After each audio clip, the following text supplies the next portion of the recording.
What is going on there, gunfighters?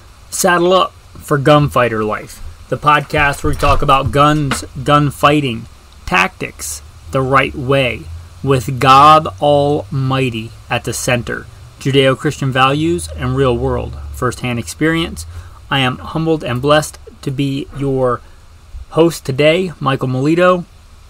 No bio. If you want that, you can probably find it in older episodes. What are we going to talk about today? Hidden gems in the shotgun world. Recently did one, hidden gems, kind of an all-encompassing, and I thought there's a lot more hidden gems out there. Let me zero in. Let me crank up the power on the tactical spotting scope, metaphorically, if you will. And let's focus on one area. Let's focus on shotguns, because there are so many hidden gems. And I'm not going to harp too much on the shotgun today. If you've listened for any length of time, you'll know that I think it is the most versatile small arm that you can have for defense, for feeding yourself, for providing and protecting for your family. Okay, enough of that. What are some hidden gems in the shotgun world? Well, a big one, and what got me thinking about this, was recently at a local sporting goods store to pick up some ammo, because my go-to hunting ammo for Alaska got my wife's kombucha spilled all over it, because she put a big jug of kombucha in the back of the truck and it got hot and exploded on some really nice hunting ammo. So, yeah. So I was at the sporting goods store getting more, and I saw a Benelli Nova, and I thought, yeah, that's a great shotgun. I like Benellis. You know that one of my go-to peanut butter and chocolate hitting the fan guns is a Benelli M2. Great shotgun. Like Benellis. I had several Benellis. I'm a big fan of the Benelli. Well, a lot of Benellis are spendy, like a Super Black Eagle or a Benelli M4. They're going to run you close to a $2,000. I don't like saying US dollars because I don't know when you're going to listen to this. A year, a week, a day later. Who knows what inflation will be then. But let's say they're around a $2,000. Benelli Novas are maybe less than a quarter of a $2,000. They're a very affordable option. Now, they're a pump versus a semi. Benellis are kind of known for their being a semi-auto or inertial-driven system. However, that doesn't mean that the pumps aren't great. Benelli has really, really good quality. That's one of the things they're known for, right? You could get a Turkish knockoff of Benelli that basically theoretically works the same way if it actually works. But a Benelli is known for its quality. And if you want that Benelli quality, but you don't want to spend, you don't want to drop a $2,000 at the gun counter, you want to drop a quarter of a $2,000, that Benelli Nova is legit. It is been around a long time, since I was a boy. My best friend hunted with one before I joined the Marine Corps, right? It's too legit to quit.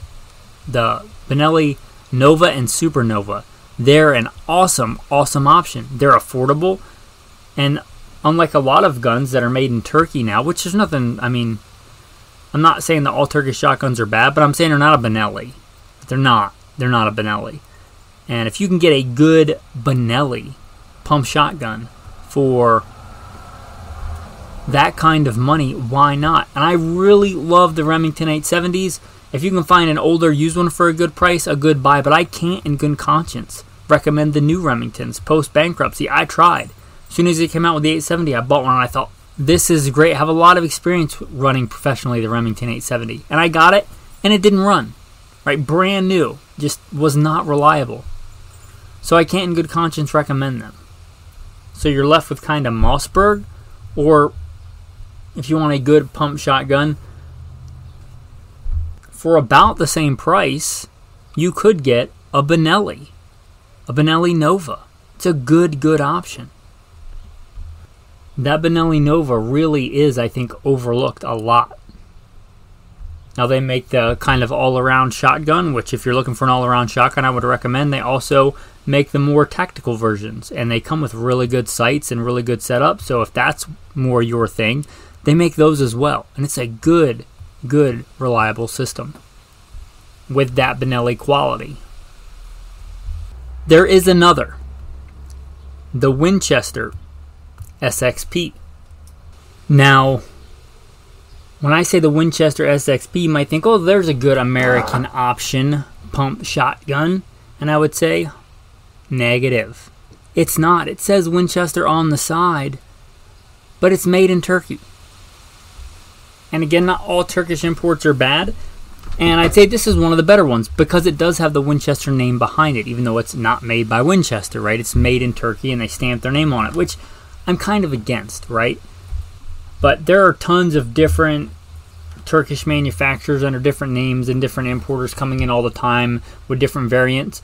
And who knows how good those are going to be, right? Are you going to trust your life to that? Or are you going to be thinking, this is like an M67 fragmentation grenade with a faulty pin?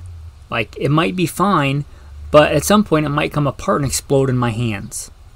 Right? Is that how you're seeing just a random Turkish shotgun with whatever name on it? The Winchester SXP, I assume Winchester has a decent amount of quality control, and they've made that model for quite a while. So I'd feel a little bit better about that. That said, it is a Turkish shotgun. Just because it says Winchester on it doesn't make it an old, Winchester Model 94.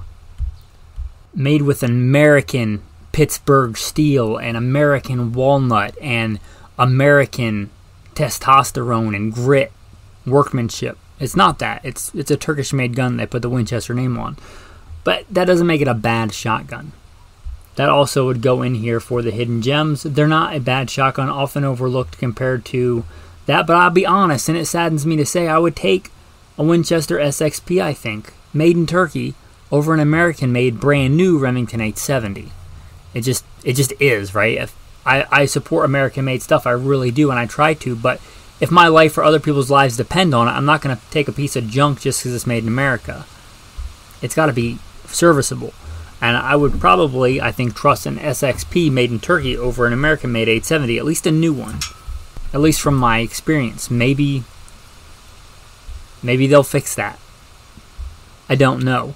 But that SXP is not a bad gun. Now, talking about hidden gems that aren't brand new manufacture in the shotgun world. If you can find an older, and I mean older like 1990s and before, kind of before the whole lawsuit Bushmaster fiasco. I'm not exactly sure when that whole quality control started having issues, but I think early 90s and before. If you can find an early 90s or before Remington Wingmaster especially, or a Police Magnum, or a Marine Magnum, or even just an 870 Express that was made prior to them without that lock. You know what I'm talking about, like that trigger guard lock. But if you can find those, they are absolutely a gem. And if Remington's quality control doesn't improve, that might just be a really good investment as well. And an investment you don't have to baby. You can use, they're meant to be used hard, right? They're meant to be used by duck hunters and goose hunters. If there's a condition that will test the robustness of a system, it's duck hunting or goose hunting in the mud and the swamps in the salt water. They're kind of the AKs, or at least they're supposed to be like the AKs. Like, they're just really forgiving of neglect and robust, so you don't have to baby it. But an older 870 Wingmaster or Police Magnum, if you can find an old police trade-in 870, a lot of times those are phenomenal deals. Going back before the Winchester SXP, the Winchester, these are kind of hidden gems to me. The Winchester Model 12 and 1300s. You going back to a time when they're American made, good craftsmanship. Just beautiful steel, beautiful fit and finish. Sometimes jeweled bolts. Just awesome. And they're kind of underappreciated. You can sometimes find those used at a gun store or a gun show for not a lot of money. And those older Winchester 12 and 1300s, absolutely a robust, awesome gun. They kind of lost that big race. There was kind of a time when the Winchester 12 1300 and the 870 and the Mossberg 500s, when they were all kind of competing for the military police stuff, and the 870 and the 500 kind of won out on that. I don't know if because of price point or whatever, but there was a time when they were one of the big three, and they're phenomenal. And they didn't lose out, I don't think, because of quality. They're just a really good, robust system. And I don't know this firsthand. I haven't tested this firsthand, but I've heard multiple places that they will run these short shells. And these came around long before the Aguila and Federal short shells were a thing. But the fact that it'll just run them, that's a huge advantage if you want to run short shells, which I'm a big fan of. It's one of the reasons I've kind of said one of my go-to shotguns. It was my de facto go-to, the Benelli M2, for a long time. And I think if I had to grab one now, it'd probably be the Mossberg 590. And that's because it's the Mossberg 590S that'll run the short shells, so I can carry more ammo. That's kind of one of the downfalls of the shotgun, is the ammo is heavy. I can carry a lot more of those short shells, especially for like small game hunting. If I'm shooting a dove or a quail, the short shell is just fine. I don't need to carry a full-length, heavier shell for that. Now, I would test this for yourself, but if in fact the Winchester 1300 will run the short shells, that's awesome. They are a really hidden gem, I think, in the firearms world. Let's talk about one that is kind of known in certain places among certain people, and they're really, really kind of highly esteemed, but in the larger gun community, I think they're kind of a hidden gem, and that is the Ithaca Model 37. You know, when I was LAPD, we generally ran 870s, but kind of the cooler option that they still had in the armory was the Ithaca Model 37s. And that might have just been because they were more rare, but they absolutely can stand up to some hard use and abuse. The Ithaca Model 37 is a really cool American-made pump-action shotgun. Now, if you're trying to kit it out and make it look like an AR, this is not the shotgun for you, because there's not as many aftermarket things as there are for like an 870 or a 500 or even a new 1301. But if you just want a good all-around shotgun, they're pretty cool. And if you're a left-hander, or you can shoot ambidextrous pretty well, you can shoot right shoulder, left shoulder, around barricades and stuff, then this has a distinct advantage in that it ejects from the bottom. It's kind of different than most other shotguns that eject out of the side. This is bottom feed, bottom eject. Pretty cool. Now, I will say they're fairly complex if you've ever kind of disassembled that kind of system.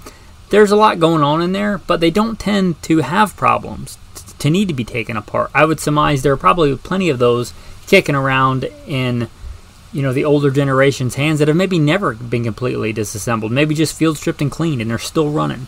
They're a good system. And again, if you're left-handed, or you want to be able to run the gun left-handed, maybe somebody in your family is left-handed, that bottom eject has some advantages there. That's a pretty cool gun, that Ithaca Model 37. Also, on that same, I kind of think of them the same way, although they're different design, but I think of them similar because they both bottom eject, and that is the Browning BPS, Browning Pump Shotgun. Absolutely a good pump shotgun design. Also ejects out of the bottom. If you want one that ejects out of the bottom, and you just find a good deal on a Browning BPS, or you like it over the Ithaca 37, they're both really good. Browning makes really good stuff. That Browning BPS is absolutely a good shotgun. Talk about if you want something that's like classic looking American, you know, blued steel and good wood, and a lot of times they'll have like engraving and stuff on them. You know, those shotguns are it. Talking about the old school American, also, if you want something pretty lightweight, there's also the Winchester Model 12, which is even earlier than the 1200, 1300, but the Winchester Model 12, and they make the featherweight. Now, this is not the shotgun to bring to a tactical class and run a bunch of rounds through. If I were doing that, if you were asking me for an optimal choice, I would probably get like a Beretta A300 or 1301 or something like that. That's a gas gun, because it's going to be lighter recoil. This super lightweight pump shotgun is not going to be light recoil. But if you just want a good lightweight all-around shotgun and you're not going to run hundreds of rounds a day through it, they're a good option. And they're made so well, even though you might find one that could literally be over 100 years old, I think if you took care of it, it could go another 100 years. They're a good, simple, robust, well-made option. And since they were made, I think since the turn of the 19th century, there were a lot of them made.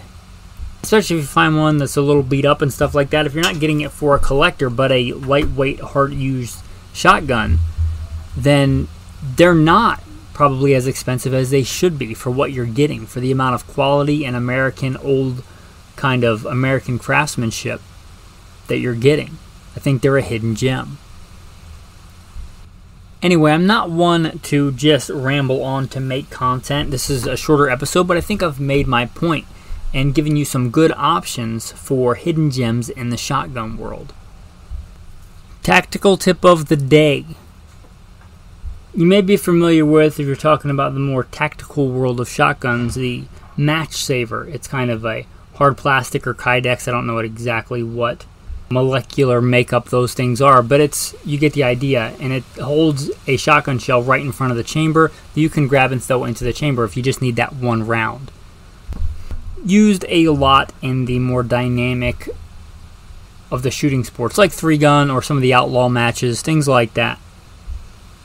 Well, you can go that route. It requires some modification of the firearm and drilling into your gun and things like that. However, there's a product that I've used for quite a while now, and it's Bare Tooth Outdoors. It's basically a neoprene sleeve that wraps around just in front of the chamber.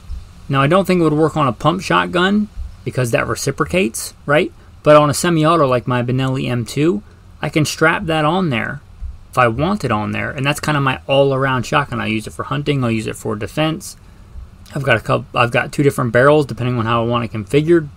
But if I want that on there, I have it on there. If I want it off, I take it off. And it's much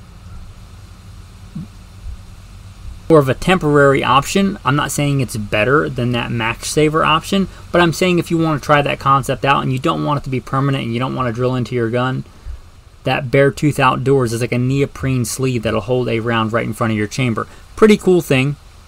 Again, I've used it for years. Like a lot of the elastic stuff, it may wear out over time.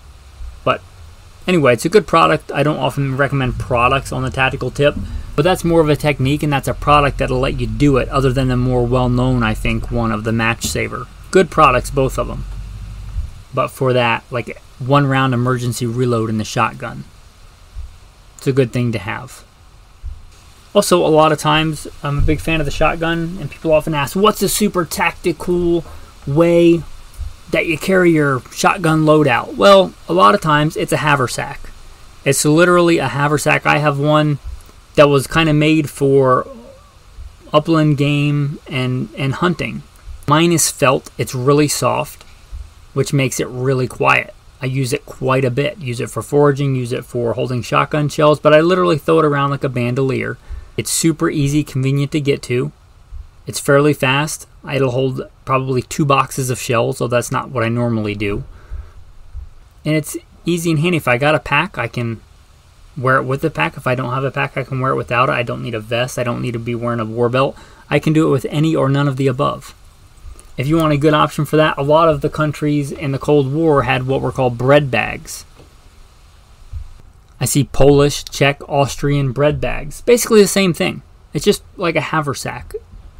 Kind of like the Minutemen would use back in the Revolution. Just a one shoulder strap with a fairly big compartment. Some of them may have smaller compartments, but that you just throw over, that you can carry ammo in and or other things. But not everything has to be tactical, molly. And I'm not against that stuff. I have plenty of that stuff. If that's the best solution, then I'll get it. But I'm not going to get something that's molly just because it's molly. It doesn't have to be multicam to be functional. Those kind of bread bags or haversacks are a really good way to carry shotgun shells. Now I do have some, my general go-to SOP is if I need rounds right now, I reload them out of a butt cuff or a stock shell holder, as I was taught that in LAPD a long time ago, and I'm just used to that. I've used it in law enforcement quite a bit. That's just how I'm used to grabbing shells and throwing them in the gun. Talking about 3-gun and stuff like that, that's a different game. Doing dual loads, quad loads, things like that. But for a practical shotgun use, just those shell holders on the stock, the 1 or 2 in front of the chamber, that's a lot of shotgun shells if your shotgun's topped off. What kind of most situations are you going to need more than 10 or 15 double-aught Bucker slugs? More than a couple of extra if you're hunting. And again, those haversacks bread bags are just a nice handy way to carry more ammo. So consider it, think about it. That's your tactical tip of the day. Your tactical verse of the day reminds me of a verse, well, many verses, but the first one that came to mind, Leviticus 17. Anyone also of the people of Israel, or of the strangers who sojourn among them, who takes in hunting any beast or bird that may be eaten, shall pour out its blood and cover it with earth. And you see this echoed all throughout the Bible. You shall not eat the blood. Don't eat blood. Even in the New Testament, when it's talking about the basic rules to start your journey as a believer in Messiah, it says abstain from that. In Acts 15, you are to abstain from food sacrificed to idols, from blood, from the meat of strangled animals, and from sexual immorality. You will do well to avoid these things. Do what it says, right? When you hunt, when you take that animal, pour out its blood and cover it with dust. Slit its throat. As a hunter, as a professional big game hunter and guide, that's one of the first things I like to do when I get up on that animal is to slit its throat and let the blood run out. Anyway, that's your tactical verse of the day. Thanks for listening, and have a blessed day.